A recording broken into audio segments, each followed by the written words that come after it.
I don't know what to say. I come from Norway, and this is a lot of people. So I'm coming all the way from Norway to bring a touch of pink for you. I just completed my master thesis at NUTS. That's the Norwegian University of Technology and Science. The administration have just kind of switched it to last letters because someone created a lot of t-shirts. Yeah. So I work at a company called Itera, and I'm a developer, full-time developer. So let's get started. At first, everybody probably knows that humans are predictable. And that's, when you talk about security, that's kind of not a good thing. So when you look at the different locking mechanism on mobile devices, you're probably seeing all of them. You probably know the common strategies for selecting both PIN codes and passcodes using date of birth, names, etc. But the different thing with the Android lock pattern is that it does not have a semantic meaning. It's only dots, and you cannot kind of use the same strategies as when using a PIN code and a password. So, just to give a recap, you know, with PIN codes, there are 10,000 combinations. How many PIN codes or patterns does the Android unlock pattern have? That's a pretty or bigger number than the PIN code. And the interesting thing is, yeah, the numbers for you. When you're going to,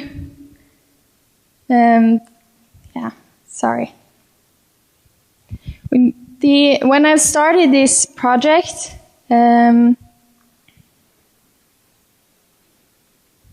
I've started to think about how people created their PIN codes and the passwords. As I said, using names and names and date of birth and such. But the Android Pella Lock, you can't use such things. So what can you do to predict people's patterns? So I started by creating a survey for collecting data. I collected about 3,400 user-selected patterns and additional data about the patterns or the user that created the patterns. So I asked all the people that participated to create a pattern for a shopping account, a smartphone, and a banking account, just to give the patterns a kind of a context. Just wanted to, if you look at it, you can probably guess. I just think it was kind of funny. Because the people that had used the ALP, that's the dark color, and the light color is the people that have not used the ALP before. As you can see, the numbers, that's the reaction time, how fast the respondents were creating the patterns. And as you can see for the smartphone, people that have created the patterns before, have used the pattern lock before, were responding very quickly. You can kind of guess why they were actually giving the patterns so predictable. So, what can you use, what factors can you look at when you're going to predict someone's pattern? For instance, you have two hands. You might be even right or left-handed. You have a reading and writing direction. And your phone has a screen size. There is a difference in gender and age. First, I want to say something about the visual complexity, because the pattern lock is not the same as any other pattern lock or any other pin code, because it's visual, meaning that you cannot just judge a pin or pattern lock based on the number of connected nodes.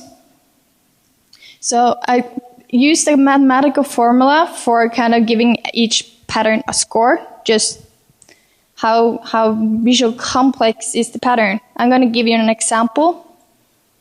So the two upper, the blue ones, both are of length 9.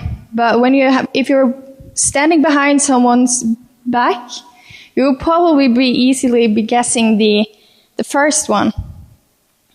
But the second one is more complex, but it's still the same number of connected dots. So what I spotted with the complexity score is that actually the patterns created for the smartphone was the lowest score, because I asked the participant to create 3 different patterns. And nobody that participated, there was about 850 people participating in the study, and nobody managed to create a pattern of the maximum score.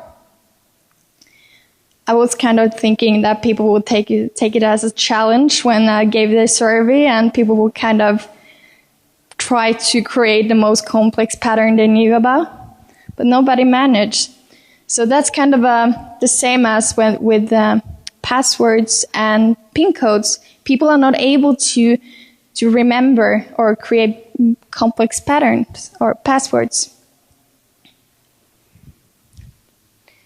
One of the things that I told you about was that the pattern, you cannot use names and date of birth, for example.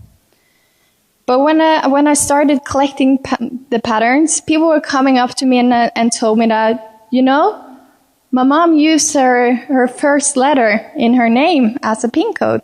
And I was like, oh, okay. So I went through all the collected patterns that was kind of possible to form or what was corresponding to a letter in the alphabet. And it was kind of interesting that 10.4% of the data set were corresponding to a letter from the alphabet. That's 1 in 10 patterns. 1 in 10. If you pick up a phone, 1 in 10 would probably have a pattern corresponding to a letter. And that was kind of interesting.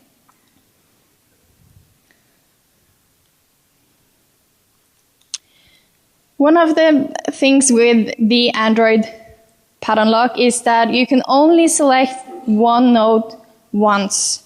Meaning that if you knew the starting point, for example, you can reduce the number of patterns, the possible patterns. Just give you some second to look at that. So,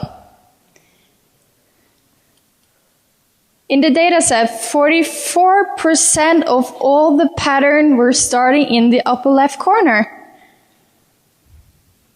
And if you kind of look at all the green ones, that's the 3 corners, you get a 73%. So, and if you combine all the corners, there is a 77% chance of a pattern starting in one of the corners. How predictable.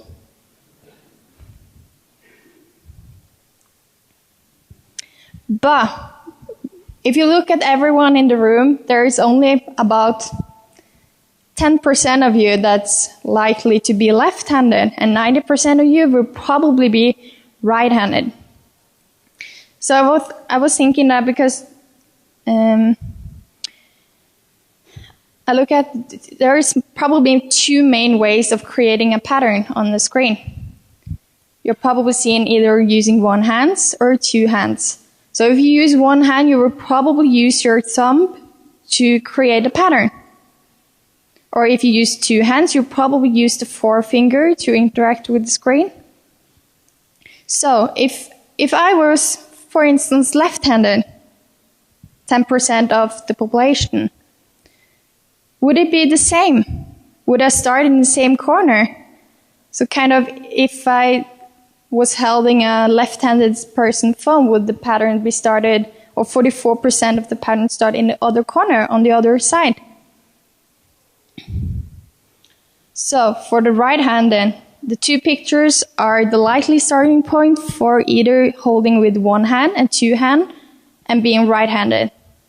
And the number looks pretty similar to the number I showed you in the other for all the patterns. When looking at left-handed, I was kind of disappointed because that were not the numbers I was predicting in the first place. So I was like, why? So either left-hand or right-handing, using one hand, using two hands, either way, people start on the left-hand side, and particularly up in the upper left corner. And I was like, at first I didn't understand why, but then I was thinking about the reading and writing direction, because research have found that if you give a person a set of images, if you read from left to right, you will probably be scanning the pictures from left to right, so remembering the picture from left to right. But if you had, the test also tested this on people having another reading and writing direction. So if reading from right to left, having, for example, an Arabic background, the people started scanning the pictures from right to left. So unfortunately, I didn't get a lot of Arabic or other people having another reading and writing direction. But I still have strongly believe that if I knew the reading and writing direction, it would correspond to where you start to create a pattern.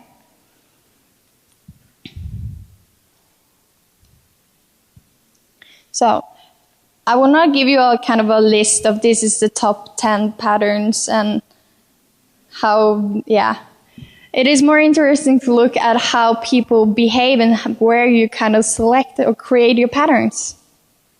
So these are what is called a trigram. That's a set of three connected nodes. And as you can see in the blue one, that's the most commonly selected trigrams, meaning that people actually create the patterns sticking to the edge. And it's kind of hard to show here at this view, but lines such as, you probably know that you can go from the upper left corner to the bottom. Such patterns or lines are not, there are really few of the patterns having a line crossing from the upper left to the bottom, the middle of the bottom. The lines are straight and adjacent, connected to the next node next to the.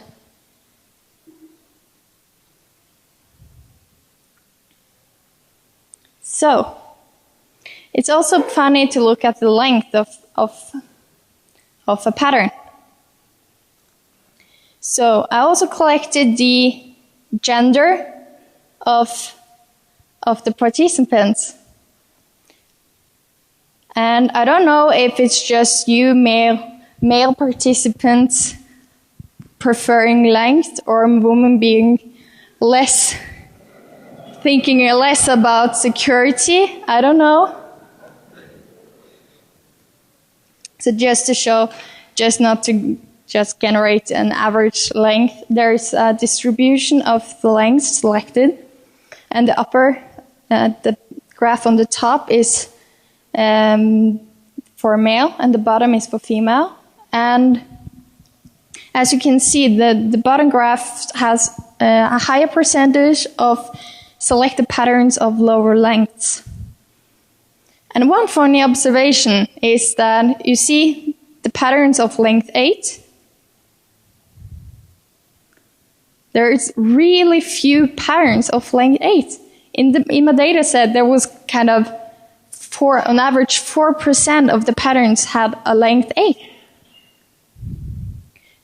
I barely show the calculation of how many patterns had of the different lengths, but there's actually 140,000 pattern starting with the length 8.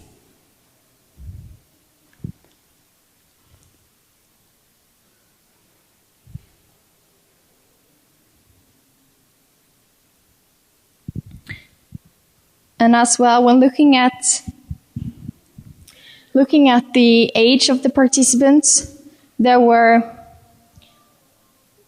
the younger the person were, the stronger pattern were created for all the 3 different patterns. So for both the shopping, the mobile phone, and the banking account, the younger the participant were, the stronger patterns. So by using this is kind of a brief introduction to all the results that was found. But I hope in the future to kind of use the data as far as I have now. There's a build, for example, a Markov model, because I only have 3,400 patterns, but there's 389,000 patterns. And how can we be able to predict every pattern if I don't have the pattern in my data set? So by using, I already have a Markov model kind of predicting that have been developed by a German researcher that can predict the likelihood of a pattern being selected based on the 3 grams that I showed you. So using the predictable ways of creating a patterns, a likelihood of selecting a pattern can be estimated.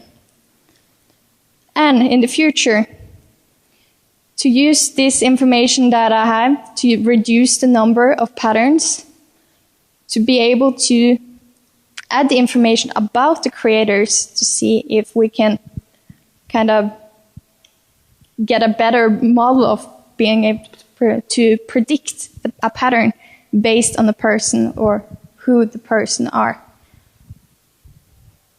So, for now, there is about 2 or 3 minutes left.